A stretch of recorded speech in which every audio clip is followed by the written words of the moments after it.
Deciding Destiny, Christy's Choice by Tamara L. Adams. Chapter 1. James materialized in front of a farmhouse. His first assignment. Christy, petite young blonde, sat on the porch swing staring out at a giant cornfield. James strode toward the house.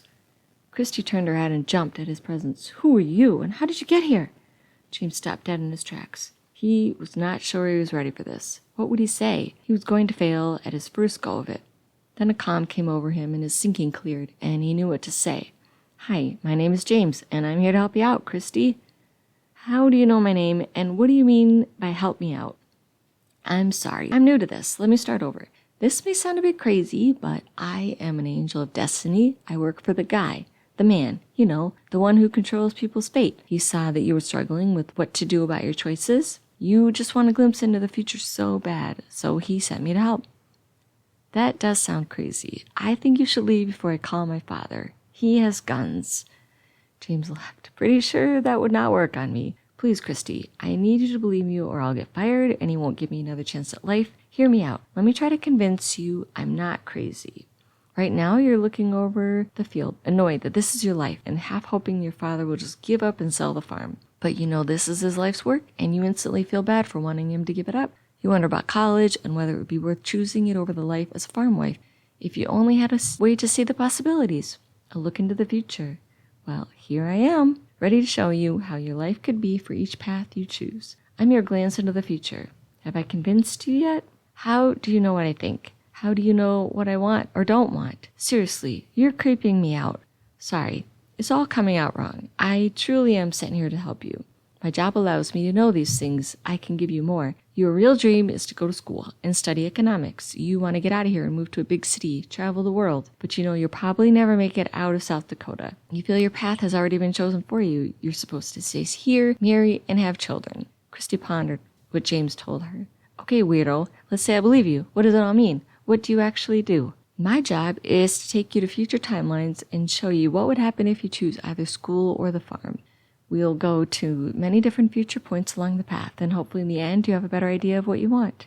It's easy and painless." James heard the words spill out of himself, not sure how he knew it all. "You can seriously do that? Show people the future?" "That's my job." James was still coming to terms with it himself. "It's still too crazy. Nobody can see the future, but good try, though." Jeez, this girl was tough. Will all his assignments be this resistant to help?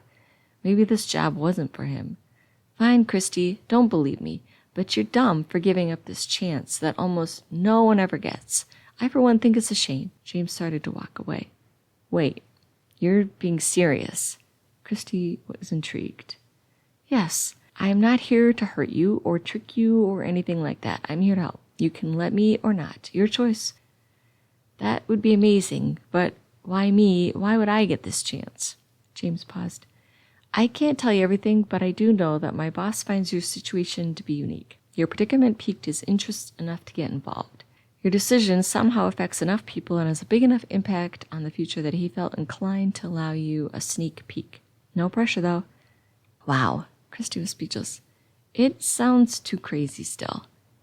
"Look, I'm not trying to push you in anything you don't want to do, but we have to go soon. Either you choose to see or not. The choice has to be made now." "Leave now, but I have school and chores to do. I can't just leave." "Don't worry, we won't be gone long. When you're done, you'll end up back here not more than a few minutes later. Then you can go on with your life and choose your destiny. Are you ready to go?"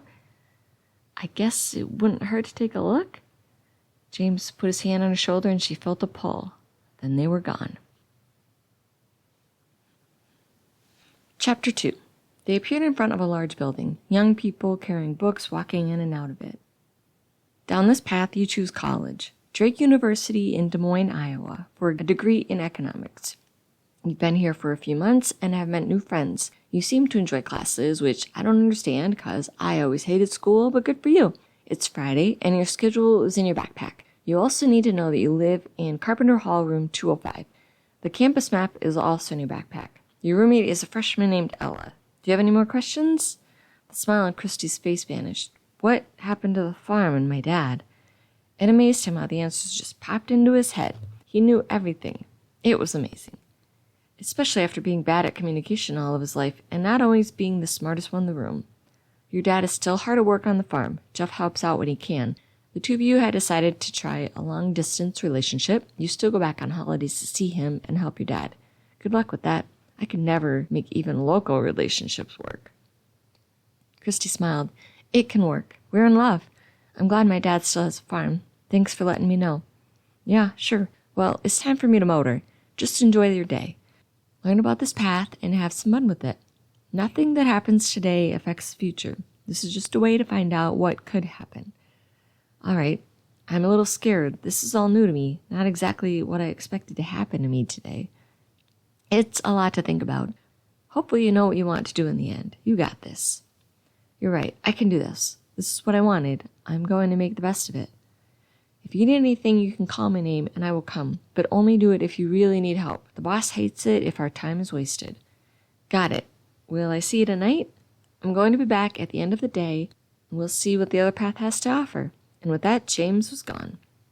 Christy looked back at the building, palms sweating. She was not sure she was ready for this, but reminded herself that this was not permanent and she should have fun. She wondered what to do next, then remembered her schedule. The schedule said she had Econ 101 in 10 minutes. She got over her nerves quick as she hurried to class with excitement and hope. The class was in a larger room with chairs in each row on a little higher than the previous row. It was half full with many eager students. The professor spoke up to quiet the room and start class. Today, we will be learning about agronomics. Did any of you grow up on a farm? It surprised Christy how many people raised their hand. She thought she would feel alone, relate to no one, but there were more people here like her than she thought. Maybe she would like this place. Looks like we have quite a few farmers in the room. Some of you may know the parts of the info I'll talk about in class today. Then again, many farmers don't know much about agronomics. Maybe by the end of class, you farm kids can teach your parents something. Let's get into it. For the next 50 minutes, Christy was engrossed in the lecture. Who knew economics was so complex, yet so intriguing? No wonder her father had such a hard time making the farm work. The payout was minimal compared to the work, and if you had a bad weather year, you could forget making any money at all. Christy was disappointed when the professor announced the end of class. She picked up her things and got up to leave when she heard someone call her name. A petite brunette walked up to her. Why didn't you come sit by me? What's your damage? Christy didn't know what to say. I'm sorry. I'm just so tired today and not thinking straight, so I just walked in and sat down. She gave the girl a best smile and hoped it worked. The girl smiled back. I know, it was a late night, but totally tubular. Luke, Shannon, and Brian are waiting for us in the cafeteria. We should motor. Okay. Not knowing what else to say, she followed the brunette. I need your help, Christy. I think Joey likes me, but I'm not that sure. He flirts with me and, gives me all the vibes of truly liking me, but, still has not asked me out. Sometimes I wonder if he's just a flirt. What do you think I should do? Christy had always been terrible at girl talk and preferred to hang out with boys, so it was hard for her to come up with something to say. If you really like him, maybe you could say something to him about it, or flirt with him more and see how he reacts. Maybe you could even ask him out. It's the 80s, women do that now, right? Oh, no, I couldn't. I'd be, too embarrassed. And what if he says no? Maybe that's why he's not asked you out yet. He's worried you'll say no. That's possible, she says with excitement in her eyes. I will try flirting more and see what happens. Then maybe I'll, think about asking him out later. Thanks, Christy. I was, totally wigging out. They had arrived at the cafeteria, so her new nameless friend got distracted by looking for their friends. She spotted them and waved. Christy followed the brunette towards them. The girl with two guys waved. Hey, Josie. Hey, Christy. How was Econ? Christy deduced her nameless friend must be Josie. Gag me with a spoon. I'm so glad it's over. And Christy's only half awake. She's still tripping. That party last night was bodacious. We should so do that again, but not on a weekday this time. Shannon laughed. I agree. We have to spend the rest of our afternoon studying for this bogus algebra test. Why do they make us take all these classes? They're so mental. One of the boys spoke up. It's not that bad. The teacher is okay, and eventually we get a degree out of this and great job, so it's totally choice. Brian, you were always the optimistic one, aren't you? Josie asked. Why not? Being negative won't get you anywhere, he smiled at Christy. She liked his smile and attitude, but wondered about the girls. Shannon looked at Josie. Hey, Josie, you want to grab a soda with me? Sure. Anybody else, need anything? No thanks, said Brian. Christy shook her head. The other guy spoke up without looking up. I need a coffee. Thanks, girls. Okay, Luke, but you're so gonna owe us, Shannon giggled. Not even. Luke waved them off. Brian glanced at Christy. Want to sit? He motioned to the space on the booth next to him. Christy decided to sit down. You ready for this algebra test? He asked her. I think I could use a bit more studying. That was an understatement. How could she take a test for a class she had no recollection of ever taking? Panic started to set in, and then she remembered that today was just to learn and did not matter. Just learn and have fun, she could hear James say. I know what you mean. Sometimes it seems like no matter how much I study, I never feel ready. But I always do fine in the end, so maybe I should stop worrying so much. Christy laughed. I agree. We should stop worrying. Christy's heart fluttered in her chest when his gaze lingered on her lips a moment before he looked away. Should we get to studying? Sounds good, Christy said as she tried to forget about what she just felt and pulled out her book and study sheet. The girls came back with the drinks. Shannon glanced at Christy's sheet. No way. You're almost done, Christy. I am so copying you. Christy didn't know if she should be flattered or annoyed, so she just smiled and laughed. Luke spoke up. Shannon, you might be interested to know that mine is all filled in, and I'm willing to share. He winked at her as he flapped the paper around in the air. Christy could not tell if Luke liked Shannon or was a big flirt. It worked either way, she figured, as Shannon sat down next to him. For the next 2 hours, they finished the study guide and talked about the previous night's fun. A frat house had thrown a party. Most of the school was there. It sounded like quite a time. Christy was from a smaller town where underage partying was normal, but she had never really been into it, so the party sounded like one of those, but with a lot more people and way crazier. The math test ended up not being as hard as she imagined it to be. She had always been good at math, so she caught on pretty easy. It made her feel confident to know that she could be able to make it in college if she chose this life. Josie and Shannon tried to convince her to head over to another party since it was Friday, but Christy was not excited to spend her night with a whole bunch of people she didn't know. When the girls finally gave up on her, Brian asked her if she wanted to go to a musical. Christy had never been to one and was excited to check it out. Brian told her to come over around 8, so she headed to her dorm for some rest. She needed time alone. There had already been so much to take in, and she needed a break from it all. Her whole life had been lived as an only child in a farm in a small town in the middle of nowhere where not much ever happened. There was never an abundance of excitement and sometimes too much quiet, especially at home when it was just her and her father. But here, there was always noise and people. It almost suffocated her, and the time alone would be good. Her roommate turned out to be the sloppiest person Christy had ever met. You could tell which side of the dorm was Christy's by the neat organization. Her roommate, on the other hand, threw all of her clothes into a pile on the floor in front of her closet. The bed was not made, and makeup was all over her dresser. Christy was thankful there were not scraps of food all over or trash left on the floor, but she didn't appreciate the disarray. Christy took a shower, brooding over the roommate arrangement. Afterward, she had a hard time deciding what to wear, and finally ended up with her favorite jeans and an off-the-shoulder sweatshirt with a tank top underneath. She made her favorite, peanut butter and strawberry jelly sandwich for dinner. At about 7:30, she decided to head over to Brian's dorm, taking her time and checking out the campus as she walked. It really was a beautiful place. There were plenty of trees and flowers mixed in with older historic buildings and new modern ones, too. She had always had a soft spot for antiques and old homes. Brian was waiting for her in the lounge area, reading a magazine. Hey, Christy. His smile made her melt. Ready to head to the musical? Yep, I'm excited to see this. Thanks for asking me to join you. Of course. I remember you talked about wanting to see it a while back. Brian opened the door for her and led the way to the auditorium. Thanks for remembering, then. She smiled, not knowing what else to say. You grew up on a farm. What was that like? She tried to think of something interesting to talk about, but fell short.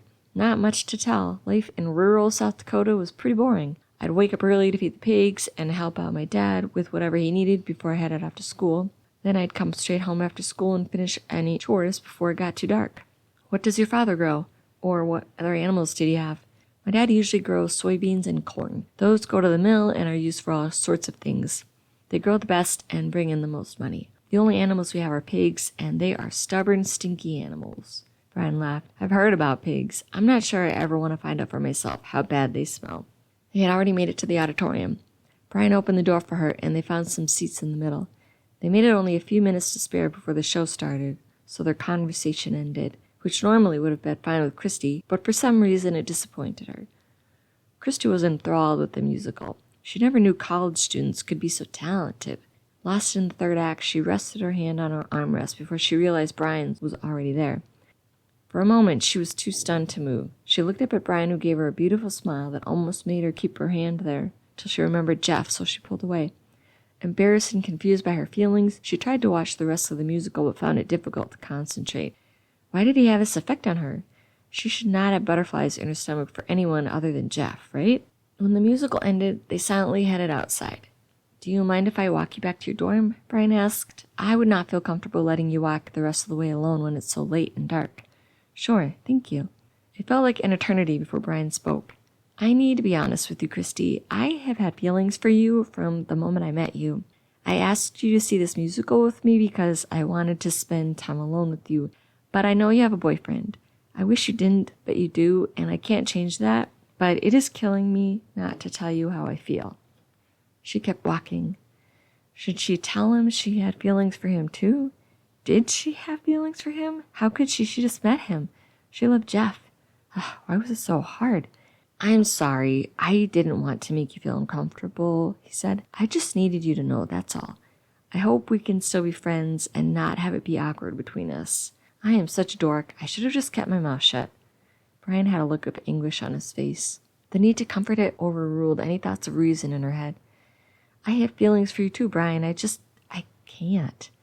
Brian slipped his hand in hers with a look of hope in his eyes. "But I can't. It's like you said. I'm still dating Jeff, and I just can't do that to him." Brian squeezed her hand and let it go. "I know. I figured you'd say that. Can't blame a guy for trying." He attempted a smile. "Can we still be friends?"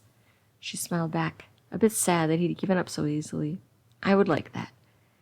They walked the rest of the way in silence, neither sure what to say to the other.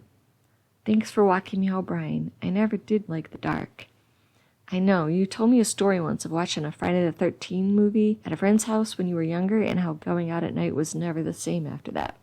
"That movie scared the crap out of me. Who knew an adult could still be afraid of the dark?" She laughed. Brian laughed. "Good night, Christy." "Good night." As Christy walked into her dorm, she had many different thoughts running through her mind. Why did she have these feelings for Brian? She just met him today, and she was dating Jeff. She should not be feeling this way. Jeff was the love of her life, right? She knew that. But yet, the idea of even leaving the farm to go to college never seemed within reach for her. Why not this too? She was so confused. She wanted to go to bed and stop thinking about it. Forget this day for now. Maybe Brian will not be in this life the next time, and she won't have to worry about it anyway. Deep in thought, Christy was scared out of her daze with a jump by James sitting in the middle of her room. "Oh, my goodness, James, you scared the living daylights out of me." James laughed. "I didn't know people actually talked like that, Christy. Sorry, though. I didn't think you would be so out of it when you got back. Have a good day?" "I don't talk that funny, and I'm not sure. This day was amazing and confusing all in one." "That will happen. It can be hard to see what may happen and make sense of it. All you can do is ride it out and keep going with it. Don't think about it too much. Remember, just have fun." "I know, it's just strange. A new place with new people and new feelings. I always thought I knew where my life would go, and now you're telling me there's another choice with a new outcome. It's scary. I can sort of understand how it would feel. Uprooting your life a little, seeing how things can change. All you can think of now is that in the end you'll hopefully know what you want to do. For now, though, we must go back to the farm. Back to your love, Jeff, and your father. Should we get moving?" "All right, let's go." Chapter 3. James touched her forearm, and they were transported to the backyard of Christy's farm. There was a hamper of clothes, half full, with the other half hung up on the line. "This is so the stereotypical farm setting," James laughed. "You outside hanging up clothes on the line, getting ready for a big day, tending to cows and pigs." "Haha, James, we don't even have cows, so there. I just had to give you a hard time. Anyways, it is 9 months from when I first saw you. In this life, you decided to stay and are still with Jeff. Life is hard, and you work all the time. It's plowing season. I guess you're getting ready for the planting season. But I don't have to explain it to you. Oh, I almost forgot. Jeff asked you to marry him at Christmas time. How cute. You two are planning a December wedding. Why, I do not know. It's so cold here in December. But hey, it's not my life. I think that just about covers it all." Christy paused. "Married? I feel so young to be married, but I guess it makes sense. Jeff has been talking about it for a while now. Still, it seems so soon." She was talking to herself more than James, trying to get her head around it. "So this is what we do? Go back and forth between the two until I figure out what I want to do?" Pretty much. I can take you ahead only so far. But hopefully in the end you have a decision and our adventure will be over. We're both learning. This is all I know for now. What do you mean we're both learning? James forced a laugh. I just mean we both learn your life together along the way. I only know so much, and for now that is all I can tell you. He was not about to tell her that she was his first assignment. Scaring her was not on his list of things to do today. I see. I guess I'll see you later. Yep, catch you later, and with that he disappeared. Christy hung up the rest of the goats on the line, then headed inside to find her father. There was comfort in being back on the farm, always knowing what would happen next, and nothing really being a big surprise. She found her father at the kitchen table reading the newspaper. Hey, Christy, busy day today? It's always busy, Dad. Nothing new there. I need to check out that combine today. Hopefully I can fix it. I'm sure you can, Dad. You're an excellent mechanic. Things always work when you're done tinkering with them. Yeah, but it's not as good as having a professional do it. They just cost too much. Her father always complained about how expensive everything was to buy or fix. She wondered if all farmers complained, or if her dad was alone. She imagined most of them were in the same boat, trying to get by with what they had. They headed out to the field to plow for the season's crops. Her father plowed the field as she walked around after him, picking any large rocks. It was a boring job, but her father hated running into them while planting. Her mind kept wandering to memories of the night before, even though she knew she should not be thinking about Brian. Her thoughts should be with Jeff and their future. But what if she gave up her future with Jeff and the farm? Brian might be a part of that other future. Could she ever really leave the farm and her father for a completely different life? It was hard, and she hoped that in the end she could easily decide what to do. They finished with the field and headed back home for lunch. Her dad reminded her they'd be working with the pigs afterwards.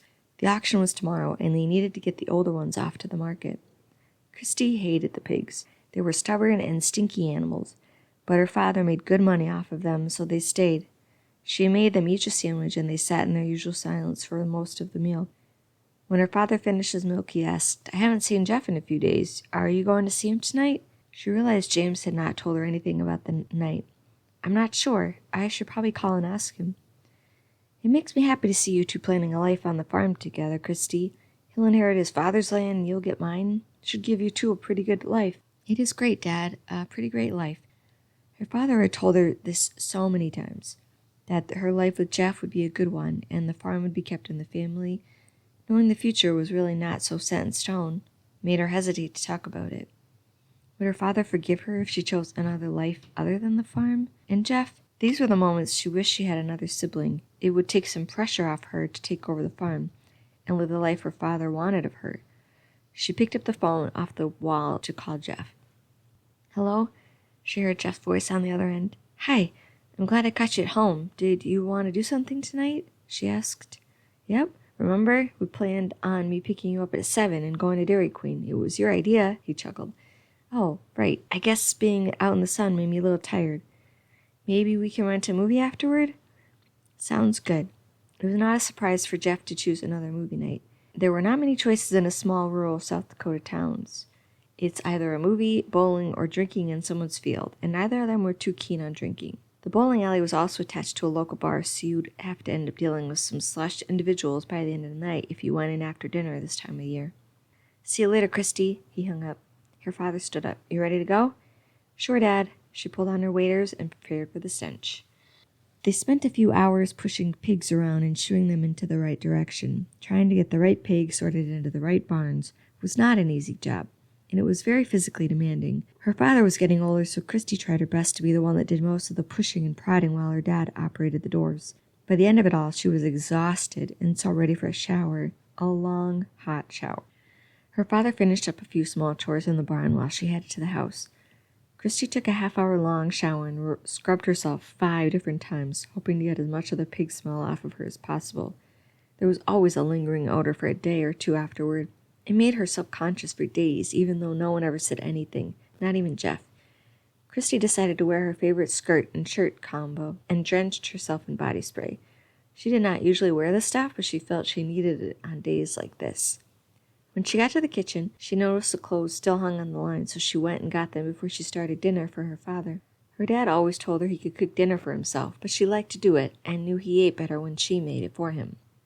Plus, she loved to cook. Her grandmother had taught her everything she knew about cooking.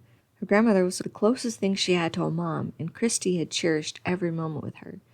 Cooking reminded her of those wonderful memories. Plus, her grandmother would tell her stories of her mother, something her father never did. Her mother had died of breast cancer when she was only 5, and it had broken her father's heart. She was not sure if it was because she had left him with all of the duties of raising a child, or if her father had really been in love with her mother. According to her grandmother, the two had been in a once-in-a-lifetime love, and her father was not the same man he had been before her death. Christy would have liked to see what type of man her father had been. Did he not realize it was hard for her too, losing her mother so young? Her thoughts were interrupted by her father. "You didn't have to cook, Christy. I know you're going out. I could have made something for myself." "It's fine, Dad. You know I like to cook." "Well, thanks. It smells delicious." Just then they heard a knock on the door. Jeff walked in. "Hey, Earl, how you doing? You told me to come over tomorrow after the auction and help with the combine?" "That would be great, Jeff. I appreciate the help." "No problem. We'll get that thing running like new in no time." "Ready to go, Christy?" "Yep. Night, Dad. See you in the morning." They jumped in Jeff's truck and headed to town. She peered over at Jeff. He was a handsome man, blonde hair and beautiful blue eyes. His skin was coppery from multiple hours in the sun. Caught up in the moment, she slid over and kissed him on the cheek. He glanced over with a smile. "What was that for?" "No reason. Just admiring your handsome face." "I know, I am pretty handsome," he joked. At Dairy Queen, they sat in the corner booth and waited for the order to be called. Jeff looked at her with a smile. "You're so beautiful. How'd I get so lucky?" She smiled back. "You forget. I'm pretty lucky, too." Their moment was interrupted by the call of their order number. Jeff brought the food back to the booth. Christy was excited to eat her chicken strip basket. It was her favorite. She especially loved dipping her fries in the gravy. Jeff had ordered a bacon double cheeseburger and cheese balls. Christy always joked that he was going to give himself a heart attack with all the meat he ate. Their conversation mostly revolved around their farms. Jeff loved farming. It was his whole life, just like her father. Sometimes it got to be boring for Christy. She wanted to talk about books and politics and philosophy, but Jeff hated all those things. Oftentimes she would find herself tuning out, her mind on something else, like Brian. Why could she not stop thinking about Brian? "Are you too full for ice cream?" Jeff interrupted her. "How dare you even ask that question?" she teased. "Me too full for ice cream?" He laughed. "I like to mess with you. You want your usual?" A Snickers Blizzard was her favorite. She would always ponder all the choices, but in the end would always end up getting the same thing every time. "Yep, you know me too well." Change could be hard, she thought to herself. After ice cream, they rented a movie and headed back to Christy's house. They knew her father would be asleep, so they could have the living room to themselves. She would have rather gone to an art museum or dancing, but there was nothing like that in their town, so a movie it was. They had chosen the new Mac Dowling movie. Christy had wanted to see that movie in theater when it came out, but that was months ago. Months ago that had not really happened yet.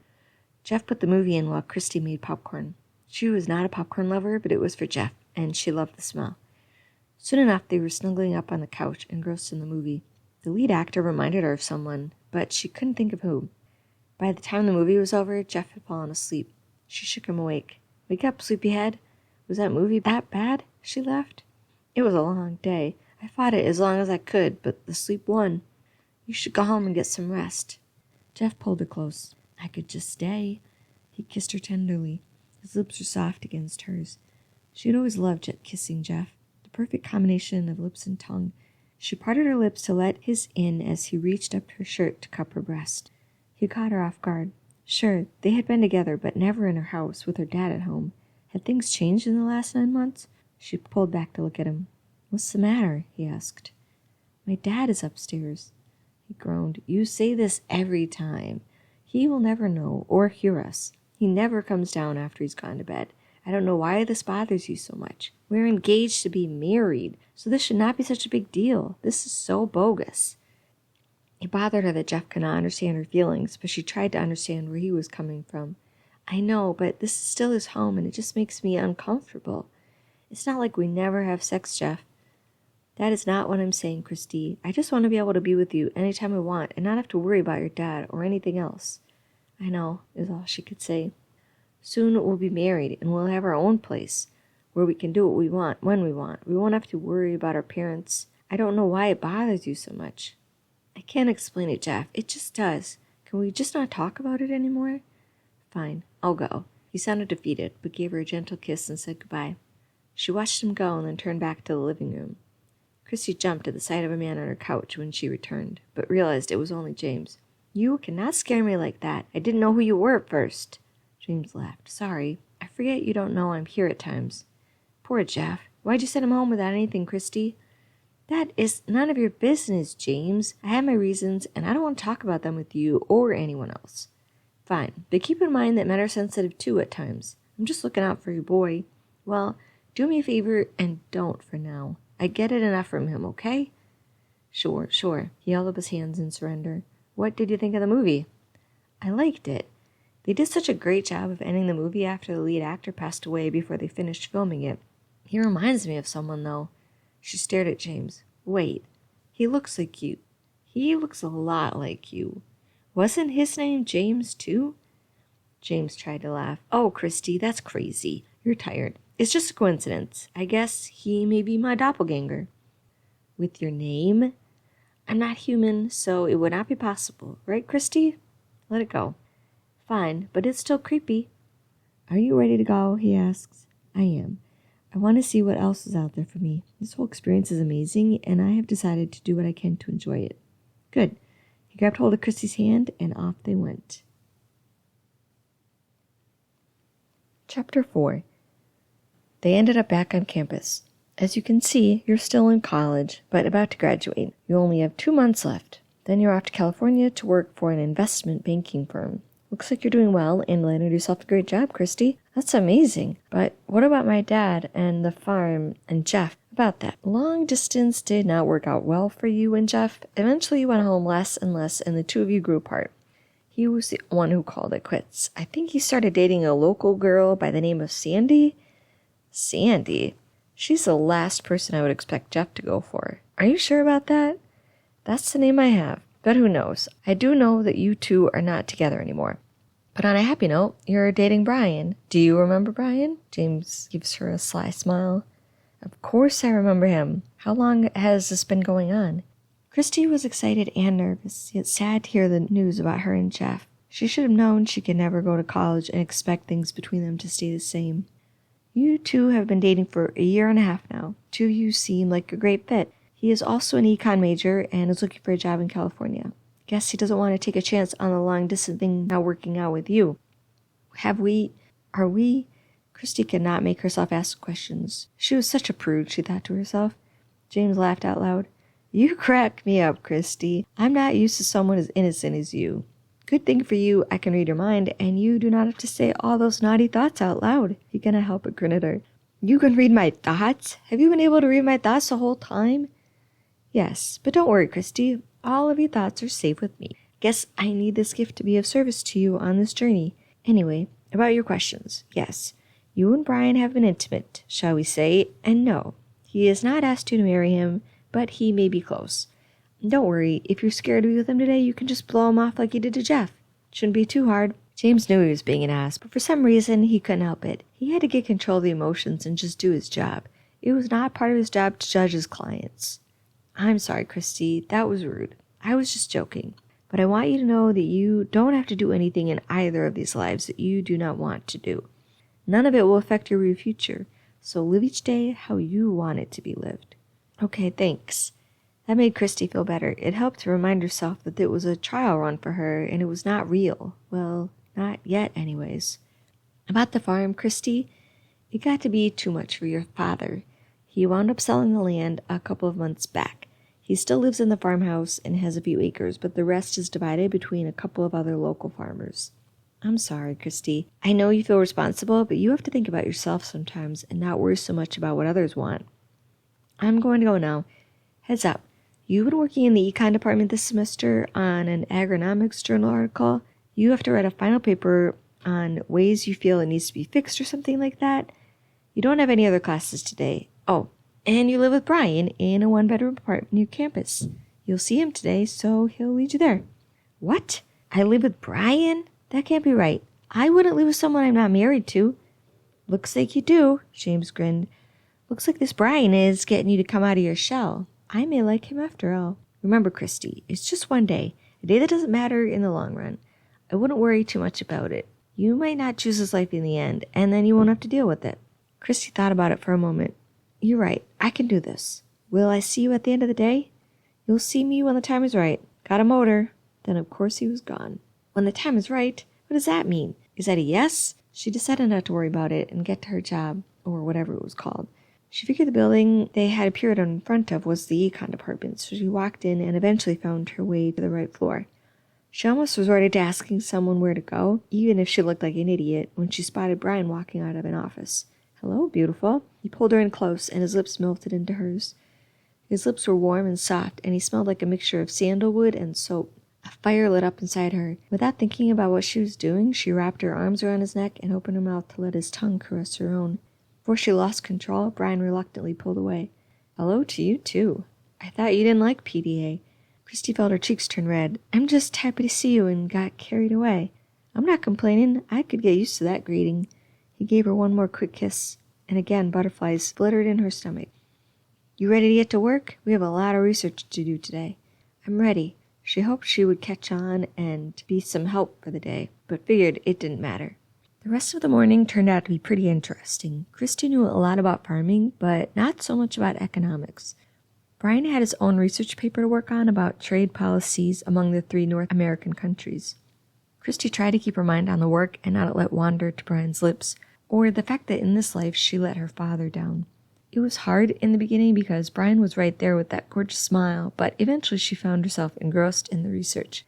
She could not help but wonder if learning more about farming could help her dad on the farm. It was probably a lost cause, but the more you knew, the better chance you had to make a difference, right?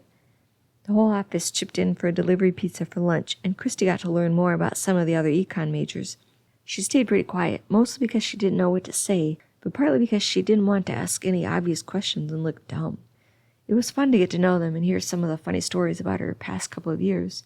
The whole time Brian sat next to her, smiling or touching her forearm. With each gesture, emotions emerged within her, making it hard for her to concentrate on anything but him. After lunch, Brian had to have meetings with some of his advisors, but said he would drop back at the office to pick her up for their date. Dinner, and then they were going to see the orchestra for their spring concert. Christy had never been to a live concert of any kind other than the local high school band, so she was excited for the night. The time alone was spent reading about farming and the government policies that helped or hurt small farmers such as her dad. She was fascinated, and before she knew it, it was 5 o'clock and Brian would be there any minute. She didn't know if any of the information would even help her dad, but was glad to learn. They left the office and walked to Brian's car. You want to eat at the new Chinese buffet? You've been talking about that place since you knew it was opening up. Christy had never actually had Chinese food before and was excited to try it. Yes, that sounds great. Brian smiled and put his arm around her waist. You're beautiful, Christy. Her heart melted, and without thinking she leaned into him, and he kissed her. Emotions erupted in her chest as he pulled her close to him, then leaned her against the car. His body melted into hers as his tongue explored her mouth. Her hands found their way into his hair and then down his back. Then all of a sudden, Jeff popped into her head, and she pulled back. Brian looked concerned. Is something wrong? Christy forced a smile. No, everything's fine. I just don't want us to be late for the concert. Brian laughed. You're adorable. Let's go. He helped her into the car, and they headed for the restaurant. The buffet was amazing. You could eat all you wanted of whatever kind of food you could find. She'd never seen that before, and it was amazing. No wonder she'd been talking about wanting to go there. She liked everything she tried and went up for more of everything she loved. By the end, she was so full she didn't know if she could move. It appears as though you liked it. Brian grinned at her. I did. It was amazing. Did you like it? It was good. We'll have to come back again. Not that I could keep you away, he teased. The concert should start soon. Ready to motor? I'm ready. On the way back to campus, Christy tried slyly to learn more about Brian and their life. She found out he had 2 sisters and a mother. His father had died when he was only 3. It made her feel even closer to him, knowing they both had such a tragic event in their life. His mother and sister sounded amazing, and Christy hoped they liked her. She knew it didn't matter if they did, but it would if she chose this life, she decided. They found some great seats near the front of the balcony and sat down, just in time for the show to begin. Brian reached across her lap to hold her hand. There came the feelings again. His hand was warm and soft and held hers just perfectly. How was she going to get through the rest of the night when they went home? She did not want to worry about it and was glad for the interruption when the show started. The orchestra was amazing. She had never really been into classical music before, but the way they played their instruments and the sound within the auditorium created a whole new experience. She got lost in the music, and before she knew it, the show was over and the crowd was giving a standing ovation. "Did you like it?" Brian asked. "I loved it. They sounded so good." "Good. I hoped you'd like it since I kept telling you it would be worth it. I'm glad you did. Thanks for taking me." "Anything for you." She somehow knew he meant it. Christy was never much of a talker, but during the drive home, she could not help but gush about the concert. Brian just smiled at her and nodded. Their apartment was small and cute. White walls, but with cute pictures of the two of them hanging all over the room. They looked so happy. The kitchen opened up into the living room, which held a couch and a chair facing an entertainment center. There was a coffee table and a couple of end tables by the couch. A large bookcase lined one wall filled with tons of books. "I'm pretty tired. Did you want to go to bed?" he asked her. She didn't know how to feel or what to say about going to bed with a man other than Jeff. "Sure," was all that came out. She got acquainted with the bedroom and found her stuff in the closet while Brian got ready in the bathroom. What was she supposed to wear? She wondered if she dressed in front of him, but figured she was too shy to do that and decided on a cute pajama that was not too childish but not super sexy. She was still not sure how the night would end and did not want to ruin anything or push things too far. Brian emerged from the bathroom in just a pair of boxers. Wow, she was not expecting that. He was not a muscular man, but not too skinny either. The perfect amount of muscle and very little body fat. Christy felt herself getting aroused at the sight of his sexy chest. She worked her way up to a smiling face.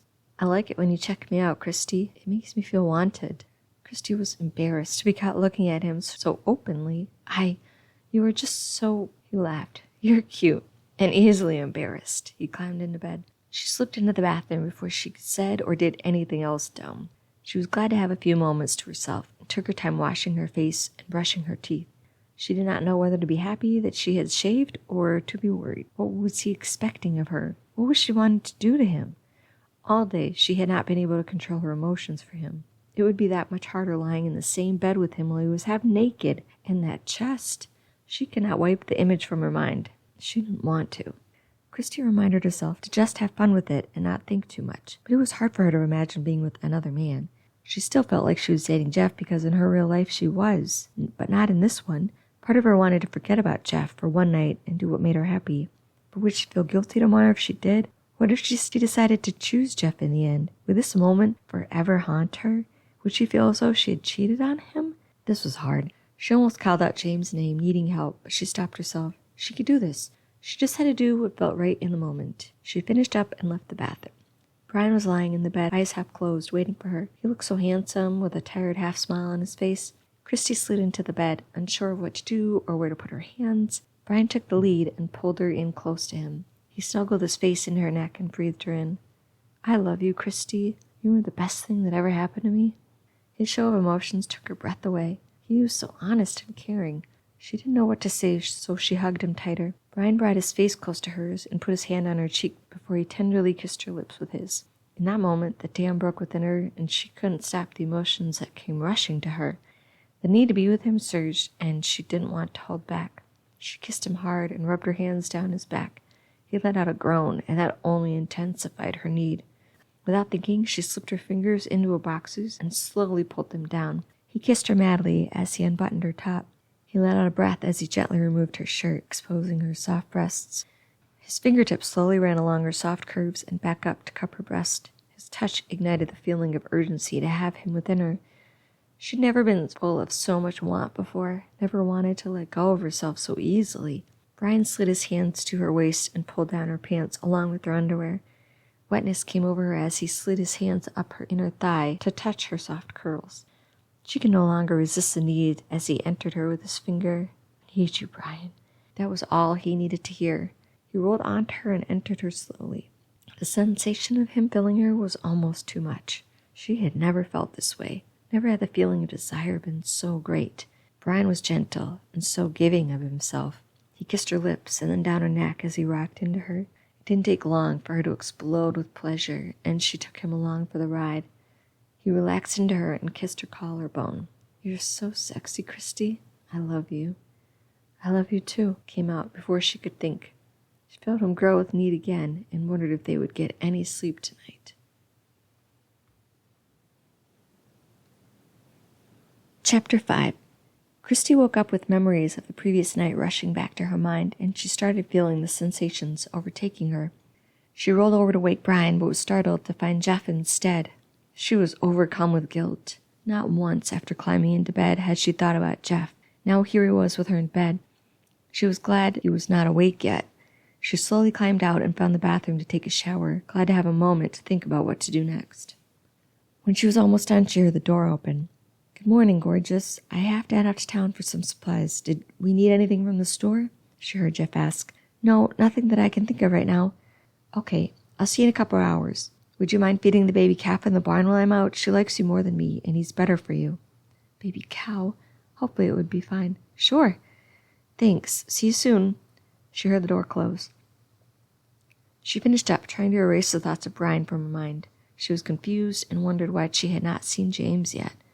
She walked out into the bedroom in a towel and almost dropped it when she saw James staring out the window. "Good morning, Christy. Did you have a good night?" "You know I did, James. Why do you even ask?" "I just like to get a rise out of you. It's so easy. You know you should not feel guilty about last night. None of this is truly real, you know. None of it will actually have happened." "But it feels so real, James. Last night was real to me, and now I have to look at Jeff all day and try not to feel bad about cheating on him. Look," she held up her hand, "we're married, and I just cheated on him. I'm so terrible." James could not help but feel bad for her.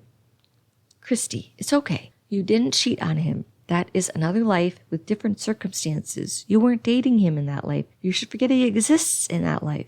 Now you need to forget that Brian exists in this path. Just live the day. Try to learn from each of the experiences.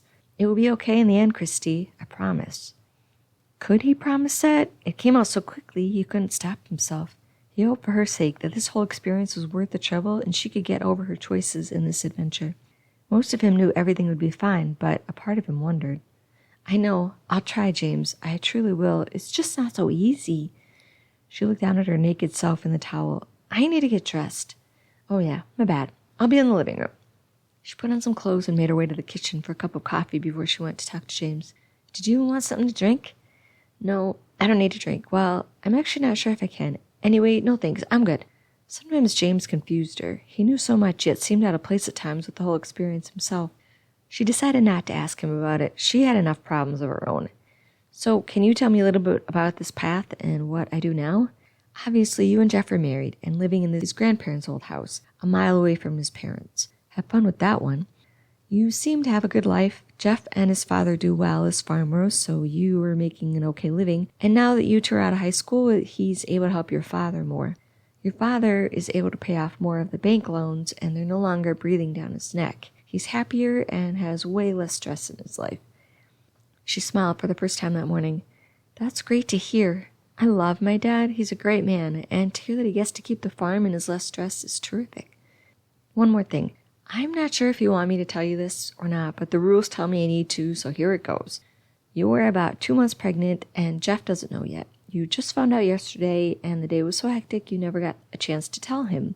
I'm not saying you have to tell him at all, since this is just a temporary day, but I had to let you know." Pregnant?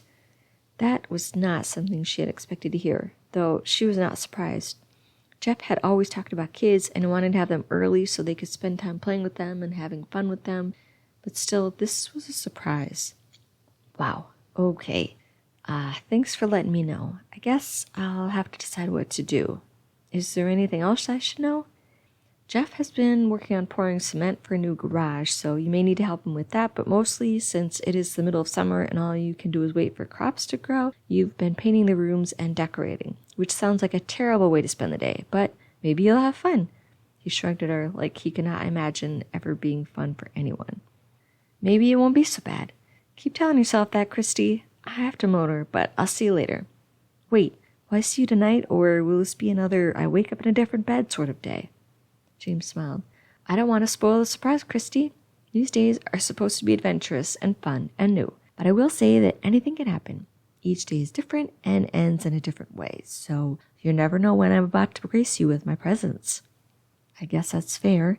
And James, thanks for always being honest with me. I appreciate honesty." "No problem. I never was a good liar. and then he disappeared. Christy could not get over the fact that one moment he was there and the next he was gone. If she had not seen it with her own eyes, she would not believe it. She made some toast and headed out to the barn to check on the calf. The thought that she was pregnant started a minor panic attack. Would she be a good mom? Did she want to be a mom? Was she ready for this? There were so many questions running through her mind. She shook her head and opened the barn door to find the cutest little animal she had ever seen. The calf was so small and fragile, it whined when it saw her, which made her smile. "Hi, you sweet little thing." She opened its stall door and tried to get inside, but the calf pushed up against her, wanting her attention. Christy laughed. "I'm happy to see you, too." She spent a few minutes scratching the calf behind the ears and on its back. She never knew cows could be so cute. She'd only seen piglets and never really gotten into them. "Are you hungry?" "Bet you are. Let me get you some food." The calf cried when she left the stall, so she tried to hurry up and make the bottle. She climbed back in and was almost trampled by the hungry calf. "You're hungry. You make sure you eat it all so you can grow up big and strong." By the end of the meal, she and the calf were covered in milk. Who knew feeding a tiny calf could be such a disgusting job? But in the end, she was happy with the experience. The calf calmed down after a while and sat down next to her so she could pet it as she talked about the last few days. James had told her not to tell anyone, but she figured a baby calf was on the safe side. After over an hour of scratching and playing with the calf, she was calmer and decided it was time to go and get something done. The calf didn't like to see her go. Christy felt bad leaving it, but she knew she had to. "I'll come back later, I promise." Just as she was leaving the barn, Jeff pulled up in his truck with a load of wood, and who knew what else? He climbed out of the truck. "You look happy." "That calf is so cute. I didn't want to leave it." He smiled. "You say that every time you go visit the thing. It's adorable, and it feels the same way about you. Can you help me unload some of this?" Sure. She grabbed a bag of nails and other tools from the back end and followed Jeff to the cleared area that looked like the spot where he was building the garage. She took 2 more trips. "Are you going to need any help today?" "I don't think so. But if I do, I'll come in and get you. I just have to set up the base for the cement. Should be boring, but I have to make sure I do it right before the cement truck gets here tomorrow." "Okay. I'll go and finish some of that painting." She hesitated, not sure if she should stay and talk or just save the pregnancy news for later. Jeff got busy measuring the wood and the space. Christy decided the news could wait. There would be a good time at some point, and maybe not telling him would be better. She would wait and see. She found the paint supplies in the dining room and figured the painter's tape on the wall meant this was the room she was painting for now. For the next 2 hours, she rolled on the first coat of paint. It was a boring job, but somewhat soothing at the same time. Her mind kept wandering from the previous night with Brian and back to her life with Jeff and the idea that she was pregnant. This was a lot to take in, and the emotions that came with all the thoughts were sometimes too much to bear. Being able to see her future was what she always wanted, but now that she was experiencing it, she didn't know if it was worth all the internal torment. All she could tell herself was that it would be worth it in the end, that she would know what to do after all of this. For lunch, all she found was some sandwich meat, bread, and chips. It looked like she needed to go grocery shopping. Jeff came in just as she was putting everything on the table. "Thanks, honey, I'm starving, but I'm half done with the base and it's going well. I'm so excited to get this garage put up. I bet it's going to look awesome. I think I'm going to go over to my dad's this afternoon to see if he needs anything. Maybe I should get some groceries while I'm out." "Sounds good. It's been a few days since you've seen him. I'm going over there tomorrow to help him fix that old tractor. I keep telling him he needs to buy a new one, but he won't hear of it." Christy smiled. He always was stubborn. "Thanks for helping him out. You're terrific." She truly meant it. Jeff was a great man. The guilt of the night with Brian came back to her. "Thanks, gorgeous. Hey, I was thinking maybe we could go try out that new pizza place for dinner. We haven't gone out in a while, and since I'll get that frame done today, I want to celebrate."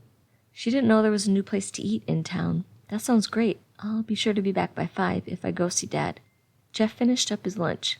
"I should get out there and finish up." He came over to her and gave her a quick kiss. She reached up and cupped his face in her hand. "I love you, Jeff." She needed him to know. "I love you too." He kissed her again and then headed out. She cleaned up and decided to head out to her dad's right away. The walls were still drying and she didn't know what else to paint. She found her dad in the garage. He was on a step stool checking out a tractor engine. "I think Jeff was going to come out tomorrow to help you with that, Dad." He smiled when he saw her and stepped down. "I know. I just thought I might be able to get a head start on it before he gets here." "It's good to see you." He gave her a hug, which surprised her a little. He was not the most affectionate person, so hugs were not the normal greeting. "It's good to see you too, Dad. I hadn't seen you in a few days and wanted to come by and see if you needed anything. I'm going to the store so I can pick some things up for you. You always did think you had to look out for me, Christy. I'm fine, though. I am a grown man and can look out for myself." His tone was serious, but he shot her a grin. "But thanks. I know you love me." "I do, Dad. I have something to tell you. I'm pregnant. You're going to be a grandpa." It came out of her mouth before she could stop herself. She didn't know why she said it. A huge smile spread across her dad's face, a smile bigger than she had ever seen on him. "Are you serious? I'm going to be a grandpa?" He hugged her tight. "That makes me so happy. I bet Jeff is ecstatic. He's been talking about having kids for years." "I haven't told him yet. I just found out and wanted you to know." "You told me first." He grinned again. "I'm honored. I won't say a word, but you should tell him soon before I slip and let it out without thinking." "I'll tell him tonight." "Good. You'll make him the happiest man." "I can't believe it. I'm going to be a grandpa. It's been a while since I had a little one running around the house. It'll be nice." She had never seen her dad look so happy. Her heart swelled with love. She never knew her dad wanted to be a grandfather so much. It was something he had never talked about with her, though he was never much of a talker anyways. "Well, this thing isn't going to fix itself. Can you hand me that flashlight?" He pointed to one on the wall next to her. She stayed and helped her dad for 2 hours, then left for home. She figured it was useless to go to the store anyway. This day was not really going to lead to a real tomorrow, so why even bother? Plus, she already knew she would know everyone in the grocery store, and they would all want to stop and talk with her about this or that person. The small town gossip got to her sometimes. She hated knowing everything about everybody else, and the fact that people probably talked about her behind her back too. She didn't feel like dealing with any of that today. Jeff was deep in thought when she pulled up, so she decided to paint the second layer on the wall, then made another visit to the calf.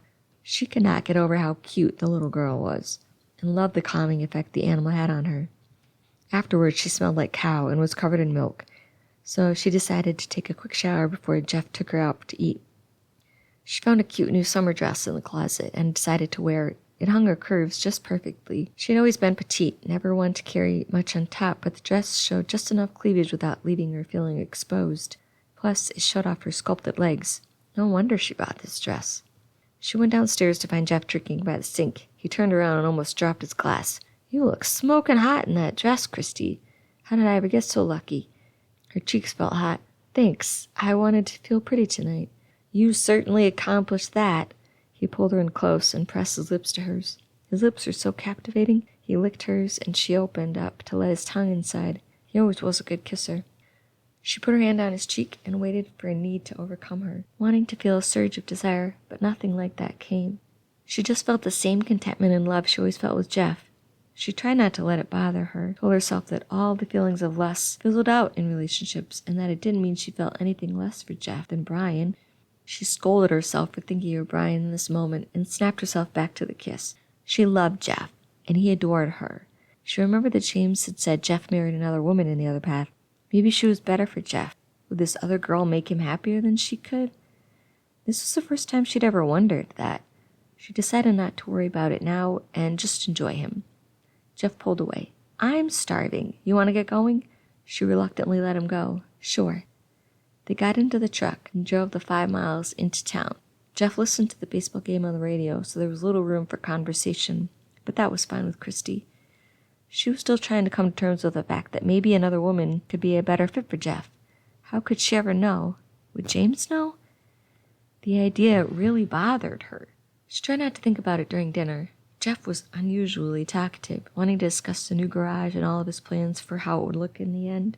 It was great to see him so happy about something, and it was nice to not have to be the one to decide what to talk about. The pizza was great. One of their old high school friends had opened up the restaurant, and Christy was glad to see it become such a success. They went to the movie store and picked up a movie. Jeff loved movies. She did too, but not as much as him. The movie was a comedy, and Christy ended up falling asleep on Jeff's shoulder. She woke up with a gentle nudge. "Wake up, Christy. Let's go to bed, sleepy." It took her a minute before she got it from the couch. "I didn't mean to fall asleep. I guess I was just tired," she laughed. "That's the 3rd time this week you've fallen asleep on the couch. Are you okay?" Jeff's face was full of concern. She didn't like to worry him. "I'm fine, just really tired." Yeah, but you've never been so tired that you fell asleep so often. Maybe I'm working you too hard. Maybe the painting isn't good for you. He sounded so worried. Jeff, I think I know what it is. I'm pregnant. We're gonna have a baby. Jeff just stood there for a moment, not saying anything. I wanted to say something earlier, but I just didn't know how to say it. Still nothing. Jeff, say something. He picked her up in a bear hug and kissed her hard. I'm going to be a dad. I'm just so happy right now, Christy. I love you so much. He kissed her again, gently this time, then pulled away. Can you feel anything yet? How far along are you? It's too early. I'm only 2 months along, but I guess it's wearing me out a bit, she laughed. I will do anything you need from now on, and I don't want you painting anymore. I don't want you breathing in all those fumes. We can hire someone to do it. And now we really have to fix up that bedroom. We only have 7 months. Will that be enough time? Christy laughed at his ramblings. We have plenty of time. It'll be fine. 7 months is a long time. Jeff kissed her again with more tenderness this time. You are the love of my life, Christy, and I'm so happy right now. He cupped her face in his hands, and this time when his lips touched hers, she felt a spark in her heart, just for a moment. But it was there, and it was enough. She wrapped her arms around him and wanted to give him more of herself. He responded with a need of his own, pressing himself into her. She moaned when he grabbed her behind and lifted her up to carry her up the stairs to the bedroom. He placed her on the bed and unbuttoned her dress while she unbuckled his pants. She could feel him swell with desire, and hers intensified. How could she ever question if she was right for this man? They were meant to be together. She wriggled out of her clothes as Jeff ripped off his shirt and tore his pants down, then climbed onto her. As he entered her, she moaned with pleasure. He felt comfortable and familiar, not all-consuming, but still intense. She rocked into him, wanting him deeper. He let out a groan. Her breast ached for his touch. She pulled his hands onto her. He took the hint and rubbed the nipples as he took one of them into his mouth. Pleasure exploded inside her, just as he thrust into her one last time. Chapter 6. Christy woke up to the sun on her face. She opened her eyes to find a huge wall-sized window. She shut up from the bed. Where was she? She looked around to find nothing but a few clothes on the floor and a door open to a huge closet. What was this? She walked over to the window, taking in a sharp breath at the most beautiful sight she had ever seen. Huge ocean waves were washing up onto an amazing beach. She was about 4 stories up and only a few hundred feet from the beach. The ocean was breathtaking. She'd never seen it before, and it was amazing. She pulled herself away from the window and headed towards the closet. The closet was almost as amazing as the beach, full of a huge collection of sensational clothes and shoes. She'd never really been into clothes before, but this gave her a glimpse of what she had been missing. You have a lot of clothes in there. She spun around. James, seriously? Why do you scare me like that? Sorry, I didn't mean to. It just happens. I see you were checking out your amazing digs. This place has a terrific view. Lucky you. A far cry from the farm, wouldn't you say? I like the farm. Well, mostly like the farm. This place is pretty great. Where am I? The smell of bacon interrupted her thoughts. And who's out there cooking bacon? That's Brian. You two got married a couple of years ago and moved to Los Angeles. The two of you have jobs at a local bank dealing with international trade, and it looks like they pay well. Los Angeles? Wow. I never thought I'd move that far from home. She stopped. How is my dad? Did she even want to know? Your father still lives on the few acres of land around his house and is just living off his retirement and the money he made from the sale of the farm. You helped him invest his money pretty well, so he is not bad off. He seems okay. And before you worry too much, you did ask him to move to LA with you, but he does not want to leave South Dakota or his house. You should not worry about him. Like he said before, he is a grown man. He shot his finger in the air at her, trying his best imitation. Christy laughed. Okay, I'll try not to. She couldn't help but wonder about Jeff. How is... James gave her a knowing smile. Jeff is doing fine. He and Sandy seem to have a pretty great marriage, and his farm is doing well. Do they have kids? Do you think he is happier with her? She had to know. James looked at her with unexpected sadness. Sandy has had 4 miscarriages since they married. So far, they don't have any children. And I cannot say either way if he is happier or not with her. That is something I can't share with you, and it may be better if you don't know. This whole journey is to decide what's best for you, Christy, not others. I know. It's hard knowing that your fate also has an effect on other people's lives. You can't let that into your mind. Please tell me you'll try not to think about that. She sighed. I'll try, James. That's all I can promise. I guess that'll have to be enough. Now you have a pretty great day ahead of you, and I don't want to spoil any of it, so I'll let you be on your way. And with that, he poofed away. She found Brian in the middle of the most beautiful kitchen she had ever seen. The kitchen opened up to a magazine-quality, picture-perfect living room. Everything was white or baby blue and stunning. They had some great taste. But how could they afford all of this? Good morning, beautiful. I hope you're hungry, because I'm making enough food to feed an army. This man only got better looking with age, Christy thought. I'm hungry and it smells amazing. She sat down at the bar stool across from the stove. For once, neither of us has to work on a Saturday. I figured we could spend the day being tourists in our own city. We haven't done that in a while, and I thought it would be fun. What do you think? That sounds great. She knew nothing about L.A., but after that amazing beach view, she wanted to see more. Good. Eat up. We have a long day ahead of us. Brian gave her that contagious grin as he handed her a plate full of food. Breakfast was pretty good, and she loved spending time with Brian. He had a way of making her feel at ease. They got ready and headed out the door to enjoy the day. First, they headed to the Santa Monica Pier Aquarium. There were so many kinds of fish. She remembered visiting the Omaha Zoo once when she was a kid, but the memories did not compare to this. Brian pointed out all the fish that he knew and pretended to be her tour guide for the day. It was comical to watch and stirred up those butterflies in her stomach. He was quite an adorable man, even if he was a bit on the nerdy side. Christy wanted to learn more about their life and how they got to L.A. What was their wedding like? Where did they get married? Did Brian and her father get along? She had so many questions, but she knew it would look dumb to ask, so she kept quiet and enjoyed being in the moment like Brian. He was so open and free, not taking anything for granted and living every minute to the fullest. She had never learned to live like that. Most of her life had just been her living in it and not really taking it all in like he did. She envied his joyful approach to life. After a quick bite at Bay City's Italian deli, the next stop was the Getty Art Museum. Christy had never been to an art museum before, unless you counted the local history museum. There it was amazing. She never knew someone could paint a picture that looked like a photograph, and the sculptures were so detailed. Brian made a game out of the crazy art pieces by trying to make up a story of the meaning behind each of them. Some of the stories he came up with were hysterical, and she had to hold in her laughter. She felt herself falling in love with this man she barely knew. Brian turned to her as they left the museum. What do you think about renting a tandem bike and riding along the boulevard? A what? He laughed at her. You know, the two-seater bike? Oh, right. I remember those. She only remembered seeing those on TV. Do they even have those? I found one near our place that will rent them out by the hour. Do you want to try it? That sounds fun, actually. They took a quick cab to the bike rental place and were soon riding along the beach. The ocean smelled amazing. Salt and sand mixed with sunshine. She could do without the fish smell, but the rest masked it pretty well. Before she knew it, the hour was up and they brought the bike back to the rental shop. They decided to walk to Big Den's oceanfront cafe since it was so nice outside. Brian kept looking at her, then back to the ground like he wanted to say something. What is it? She asked him. Christy, I don't know how to tell you this. His face held such sorrow. Brian, it's okay. You can tell me anything. I love you. In that moment, she felt like she meant it. He hesitated.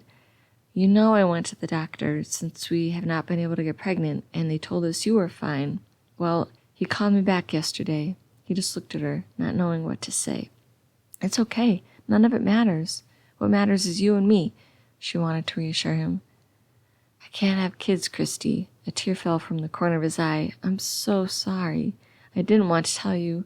I feel like such a useless man. Oh, Brian, you're a great man. You're the best person, and I love you. It's okay. We don't have to have kids. We're happy, just you and me. We don't need anything else. You say that now, but someday you may blame me for not giving you kids. I would never feel that way. You know that. I'm not sure if I even want kids. She really didn't know if they were for her. Kids were a lot of work. I know you may not know, but I know. I've always wanted kids and a family, and now I can't provide you with one. You are my family, Brian. You and me. We are in love. We have passion unknown to most, and I wouldn't trade that for anything. Did she really mean that? She wondered. How could she? She barely knew him. She cupped his face in her hands. Do you really mean that? Would your life be fulfilled with only me? I only need you, Brian. She kissed him, not wanting to talk about it anymore, not wanting to think about it for the moment. You make me so happy, Christy. You are the love of my life. I want to give you everything. You deserve everything. Maybe we can adopt. Lots of kid needs loving homes. We don't have to talk about that now. I just want to be happy with you in the moment. We have our whole lives ahead of us. For today, let's just be happy that we're together. Okay, we can do that. His smile was back. She loved his smile. I'm hungry. All that bike riding was a lot of work. Are you ready to eat? She wanted to change the subject. I am. Let's go inside. She was happy they had reached the restaurant. She had enough talk for one day. Was this going to make the choice easier or harder? The meal was delectable. Seafood was hard to get in South Dakota, and it was never really fresh. She was amazed at the difference in taste. She got an assorted plate and tried so many different types of fish she'd never eaten before, even heard of in her life. We'll have to come back here. Brian's happy mood was back. Christy hoped it meant he would not want to talk about having kids again. She just wanted to be. I agree. This is delicious. I love seafood. I think you just love food. He was right. They walked home, just enjoying each other's company and admiring the city. By the time they reached their apartment, it was getting late. I had a great day, Brian. I'll remember this forever.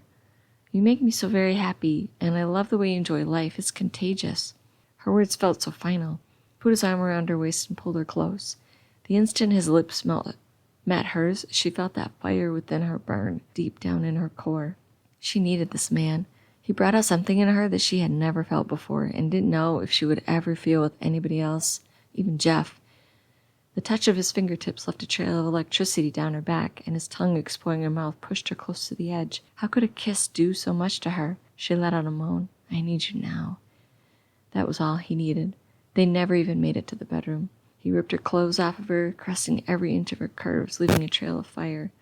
His lips were on her breasts, then in her soft curls, looking at her wet opening. She was so ready for this man.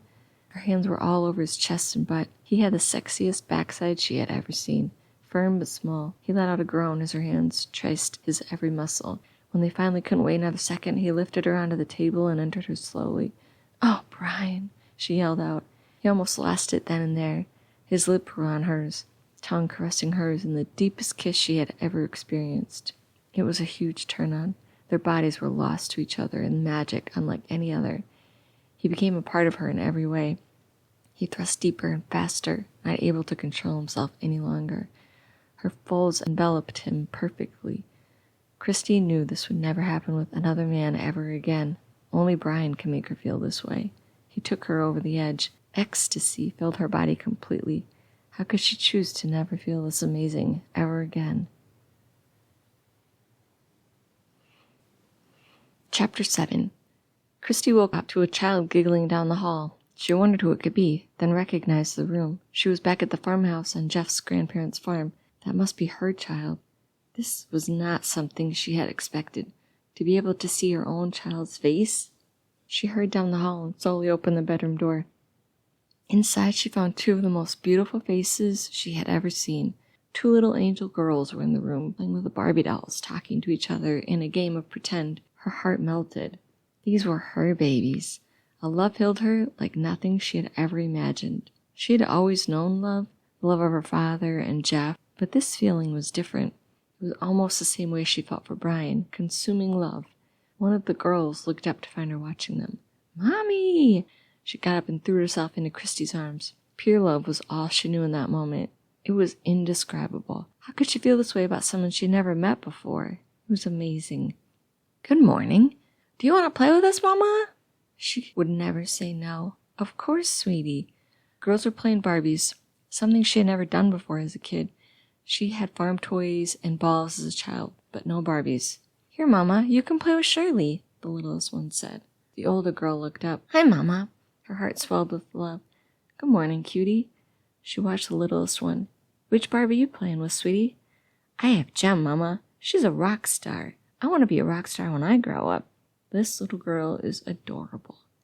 You never know what will happen, sweetie. Carly, I thought you were going to play with Janice. Carly made a face at her sister. Carrie, I don't want to be her anymore. Carly and Carrie, cute names. Her mother's name was Carrie. It made Christy wonder if she looked like her mother. Her father had always said Christy looked like her mother, and these girls seemed to look a lot like her.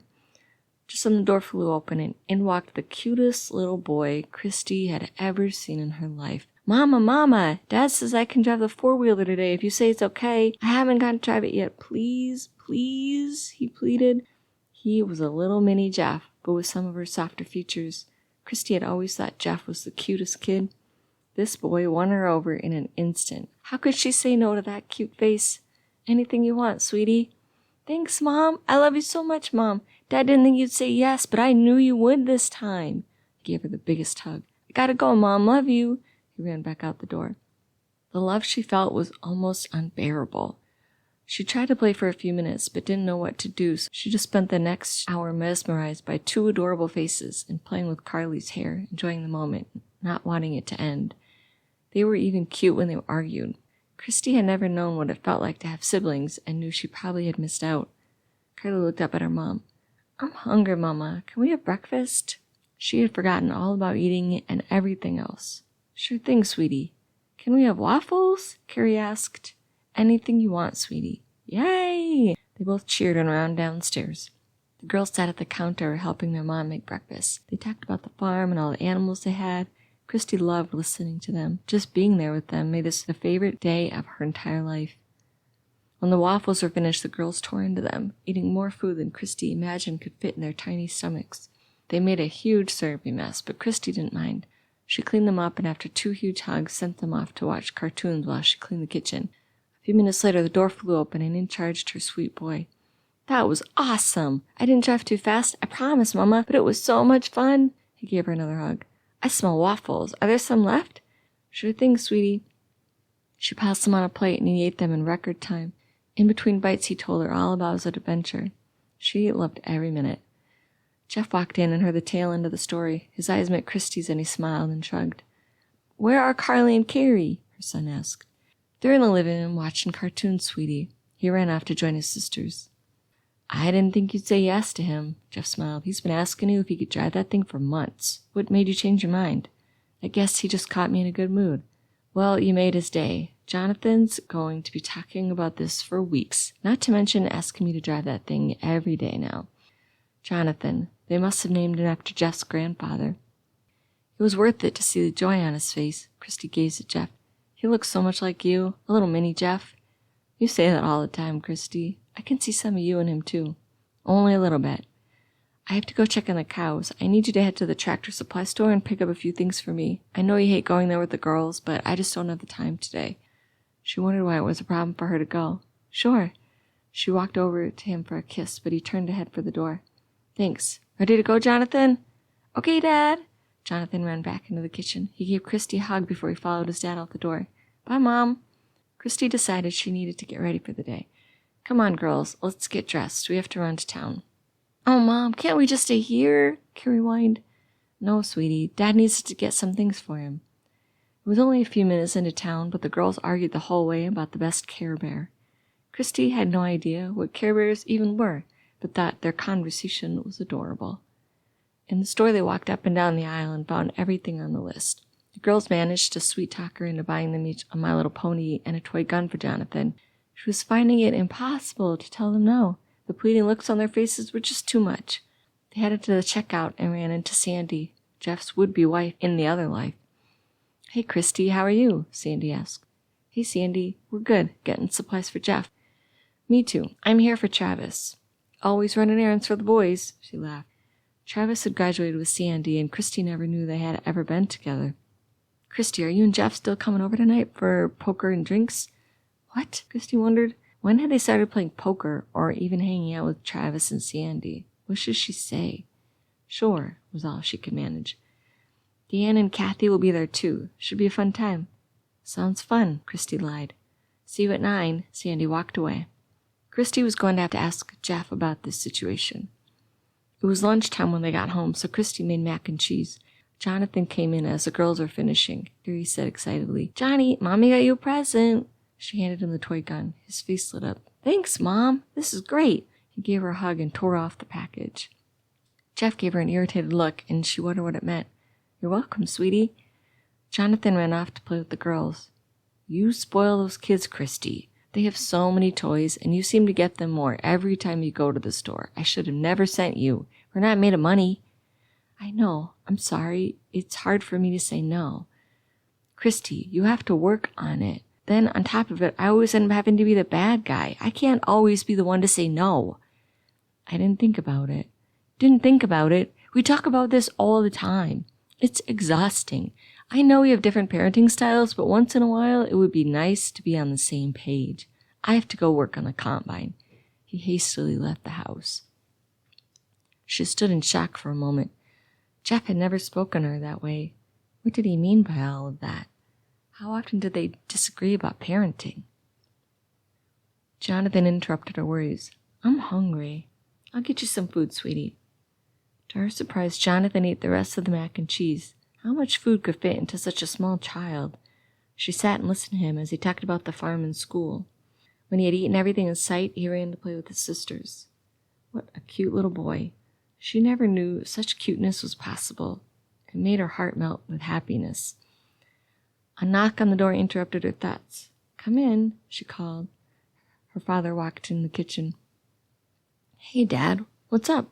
I was in town and thought I'd stop by and see my grandkids. Where are they? In the living room. To her surprise, he gave her a kiss on the cheek before he headed to see the kids. Christy heard squeals of delight. She peered around the door and spotted her father sitting on the couch, surrounded by her kids as he spoiled them with candy. There was such glee in his eyes. Who was this man? This was a side of her father she had never seen before. Who would have thought grandkids would be such a joy for her father? She stood and watched the scene for a moment. It made her heart happy. Carrie spotted her mom. Mama, Mama, Grandpa bought us treats. She had chocolate all over her face. I see that. Lucky you. Grandpa's going to play chutes and ladders with us. Do you want to play? Sure, sweetie. Sounds fun. For the next hour, they played board games. The kids loved her father, and he seemed to be having the time of his life. By the end of the second game, Carly was rubbing her eyes and leaning her head on Christy. Naps. Christy had forgotten about naps. She put the girls down for naps while Jonathan showed his grandfather how to play a video game. She sat down next to her father on the couch. Thanks for coming today, Dad. I had fun. I love spending time with your kids, Christy. They made my day. Now that I hired the Johnson boy full-time, I have more time on my hands to enjoy them. You know, Christy, you and I always done a pretty good job of taking care of the farm. But having Jeff help me out has made a world of difference. He got me out of my comfort zone and pushed me to try new farming techniques. I don't think I would have been able to do it without him. It makes me happy to know you married a great man who can take care of you. He is a good man, isn't he? She stated. We have a good life, don't we? Everything worked out. It just dawned on her. This was the life she had always known she would live. A life on the farm with Jeff. Lots of kids, her dad keeping the farm, and a good solid life. No thrills or many adventures, but a good life. Why would she want anything else? Her mind wandered to Brian and the other path. Was that life really better than this one? Sure, her love for Brian was crazy, intense, and powerful, but how was that compared to the love of her 3 beautiful children and the complete joy of her father? Jeff walked in. Hey, Carl. I was going to head over to your farm and help you out with the new silo. You want to get going? Sure thing, Jeff. Her father got up from the couch and headed out with Jeff. Christy wondered about her relationship with him. He had never been the most openly emotional or affectionate man, but how often did he kiss her anymore? Did he give her random hugs throughout the day? How was their sex life? Was it hot and sensual, or had it become another scheduled act? Did it matter? Jonathan burst into the room. You want to play catch, Mom? Of course, honey. The whole time they played, she could not help but wonder if all mothers thought their sons were the most adorable boys on the planet. Jonathan babbled on and on about four-wheeling, his friends, and school. Christy tried to keep up with, oh, really? Or, that sounds great, before he'd be off on another subject. But she couldn't get enough. After 45 minutes, her arms were getting tired, and she figured the girls should probably wake up from their naps. The rest of the afternoon consisted of playing, kids fighting, and so much talking. Christy never knew children could have so much energy or talk so much. She regretted not taking a nap with the girls. They were all over the place, playing this and making a mess over there. Each one wanted her full attention and her time. She tried her best to do all and be everywhere, but it got to be much. She loved these kids like crazy, but they were a lot, especially after not having much interaction with children her whole life. Dinner time rolled around, and Christy was thankful for the break. She found ingredients in the kitchen for spaghetti and meatballs and went to work. She found out the hard way that spaghetti was not the best meal to make for a bunch of young kids. They got tomato sauce everywhere, in their hair, on their clothes, all over the floor. The good thing about the meal was that they loved it, so she had no problem getting them to eat. It took her half hour to clean up the floor. By the time she finished, it was 7, and Jeff was still not home. Did he always work this late? Maybe this was just a rare busy day, and he usually spent more time at home. She remembered poker night and hoped Jeff would be too tired to go out later. Carrie came into the kitchen carrying a movie. "Can we watch Snow White, Mom?" "Sure, sweetie." Christy put in the movie and just about died from happiness when all 3 kids snuggled up to her on the couch. This was love. This must be what unconditional love felt like. She was exhausted and felt like she could fall asleep at any moment, but she would not allow herself, not wanting to miss anything. When the movie was over, she heard the door open and Jeff walked into the room. A look of irritation washed over his face. "My mom will be here soon. I'm going to get ready." He left the room. What was that about? She wondered. What had made him so angry? Sadly, the movie ended and the kids left her on the couch. She figured it was time to get ready for poker. Jeff was buttoning up his shirt when she walked into their room. "We have to be there soon," he huffed. Why is he so annoyed? Is something wrong? No. She'd always hated his lack of communication. "Something is wrong. Will you please talk to me?" He sighed. "It annoys me when I work my ass off all day to come home to you just hanging out on the couch after a day of playing." "What? Are you serious?" "Yes, I'm serious. We've talked about this. There is so much work to do on the farm, especially when I have to help your father out on his farm too. When you first got married, you helped out all the time, but now it's hardly ever. It frustrates me. But we have kids now. They need my attention too. They are a lot to handle. You say that, but I don't see why you can't work and take care of them at the same time. I manage with Jonathan most of the time. Why can't you?" Wow. Christy didn't know how to respond. This was not what she was expecting to happen today. She didn't want to fight. "I will try to do more around here. Maybe I can get the girls to help me." Jeff nodded. "That sounds like a good plan." Christy walked toward him, hoping for a happier ending than their previous conversation. She wrapped her arms around his waist and leaned in for a kiss. Jeff gave her a quick peck on the cheek with a brief hug. "We should get going. I'll go see if my mom is here yet." Disappointment filled her heart. Where had all the love they shared gone? Maybe it was just an off day. This cannot be a typical day between them. She couldn't allow herself to believe it. She quickly changed and headed back downstairs. Jeff's mother was sitting on the couch reading to the kids. "Hello. Thanks for watching them." She tried to sound cheerful. "Hi, Christy. It's my pleasure. I love these little gems. Now off you two. Go have some fun. I'll put them to bed soon enough." Jeff headed for the door. "Thanks, Mom." "Bye, my cuties." She gave them each a hug and a kiss and reluctantly headed out the door. Silence filled the truck as they drove to Sandy's house. Christy was not looking forward to the night. She didn't know these people and did not feel like getting to know them. "I want you to know how much I appreciate all the help you have given my father all these years. It means the world to him and me." He glanced over at her. "It's not a big deal. It's what we do here." "I know. I just needed to say it." They sat for a moment. "Besides, it'll be a great place for Jonathan someday. He loves farming and was meant for this life. Your father is happy to pass it down to his grandson." The thought of her son taking over her father's life's work brought pride to mind, but also worry. Her father had always wanted to pass the farm on to family, and now he would be able to fulfill his wish, but farming is hard work and only getting harder each year. Did she want that for her son? They arrived at a large 2-story, newly built home on the east side of town. She wondered what Travis did for a living to make enough money for such a large home. Did they have kids? She thought that was unlikely since, in the other path, Sandy wouldn't be able to have kids with Jeff. Sandy met them at the door. "Look who finally showed up." She gave Jeff a grin that set jolts of jealousy through Christy's body. She knew it was crazy to have these emotions, but they came anyway. "Hey, Christy." Her sexy grin had disappeared. She led them to the dining room. The table was ready for a poker game. Travis, Dan, and Kathy were seated, drinking beer. "Want a beer?" Travis asked. "Sure," Jeff said. Christy shook her head no. "Hey, Sandy. Will you get Jeff a beer? I could use a refill, too." Jeff followed Sandy and her curvy hips into the kitchen. Christy's jealousy almost got the best of her, making her want to follow behind the two of them, but she refrained. "Have a seat. We're ready to deal. Want in?" Dan asked. "I think I'll just watch for now." Dan shrugged. "Suit yourself." Jeff and Sandy returned and the game started. It turned out to be mildly entertaining. After an hour or so, she got the hang of the rules and started to play. She even ended up winning a few hands. The group also managed to make her laugh a few times, talking about old high school memories and all the crazy things they used to do. It was hard for her not to get worked up over the flirtatious glances and jokes between Jeff and Sandy. Was she the only one that noticed? Was she making a big deal out of nothing? She had never been the jealous type before. By 11, Christy was ready to head home, but Jeff was still having fun, so they stayed another hour. By the time midnight rolled around, Jeff was pretty toasted, so after a lengthy goodbye and a little too long of a hug between Jeff and Sandy, she helped him to the truck and drove them home. The whole way home, Jeff hashed out the night. His mood had improved, but Christy wished he had drunk a little less. At home, they made their way to the bedroom after his mom left.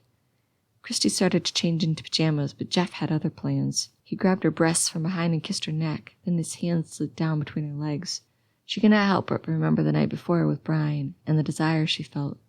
Jeff did not bring that out in her. She only felt annoyed by the lectures he'd given her all day, and now after a few beers and a night with friends he wanted to get affectionate. She fought the urge to push him away, wanting to enjoy the night with him. Hoping that desire would overcome her irritation, she turned around to kiss him, but Jeff pushed her to the bed and climbed on top. He sloppily kissed her neck as he clumsily rocked back and forth into her. Christy ran her hands up and down his back, pushing into him, wanting to feel desire but felt nothing, and he was done with her in a few minutes. Jeff rolled over and fell asleep. Before she knew it, he was snoring. Well, that was disappointing. She got out of bed and got dressed. The girls were asleep in their bunk beds, 2 little angels looking so innocent as they slept. She never wanted to leave the room. She just wanted to sit there and watch them the whole night, their beautiful faces so peaceful and content. She caressed each girl's cheek and kissed her forehead before leaving the room. Her heart burst with love at the sight of Jonathan's handsome face. How could she not choose his life after getting to know these 3 amazing children? Her mind wandered to Brian for a moment. The love she felt for him matched the love for her kids. How could she choose? She stared at her adorable son for a good 5 minutes before she decided it was time to get to bed. Of course, James scared the crap out of her in the hallway. Seriously, James, can't you give a girl some warning? Sorry, you're so jumpy. I keep trying to not scare you, but fail. It's time to go. I'm ready. James grabbed her hand. Chapter 8. They appeared in front of her father's house, sunny morning on the horizon. What are we doing here? She questioned. Our journey's over, Christy. This is the end for me. I brought you back to the morning we met, and now I must go. But I'm not done yet. I am not ready to choose. She was frustrated. You said I would know what to do when this was finished, and that I would see enough to make a choice, but you lied. I don't have any better idea than I did before you came along. You know, Christy, deep down you know. You have already made a choice. It may be a hard choice, but it has been in your heart. The words came out before James knew what he was saying. When had he become so emotional and mushy? I disagree, she argued. I don't know what to do. Can't we go down each path one more time? Can't I just see a little further into the future? Sorry, Christy. This is the end of the road for us. I have no control over it. I don't get to decide when the journey ends. But just think about it, Christy. You get to live one of those lives. You are one of the few people in life who truly knows what is to come in your future. Isn't that lucky? You're right. I am lucky to have seen all the options, but I'm still not sure I know what to do yet. They're both so different. Can't I have a combination of the two?